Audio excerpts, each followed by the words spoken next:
алтын aka келdi, алтын Мына aka. жигиттер, мындан карагыла акчаны түшүп аткан. Биздин кыргыздын. Вообще канча акча чогулду түнү менен? Кече 2 күнүн ичинде 14 миллион жоголуптур. 14 миллион, а?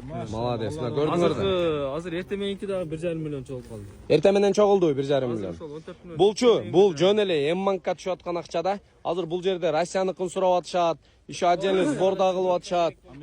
Жок, Американы чогултуп атат дастан. Ал Америкада да Россиядан.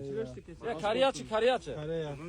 Корея жамааты бүгүн буйруса, Кудай буйруса. Дубай кече берген, ооба. Корея менен бүгүн сөзөбүз. Ошентип баа крупно алып кеп берсе эле сон. Наличие деле анчы-мынчы атып почти бир 30 000 доллардай чогулуп калды окшойт. Кече түнү 9 000 беришти, 450 000 болду. Азыр бир 5 000 долларлап таштап кетип атышат. М-банктын эле сен карап, жигиттер, бугачы мына общий көпчүлүктү айтып коелу. Прямой номерине чалбай эле койсоңуздар болот. Себеби ар бириңиздер менен сүйлөшө албайт да. Жөн эле ушул жигитке которуп койсоңуздар болду. Атак ар бири мына секунд сайын звонок келип атат. Ошого чисто баягы Алланын ыраазычылыгы үчүн эле чалбай эле берип кое бересиздер. Руслан деп чыгат. Мына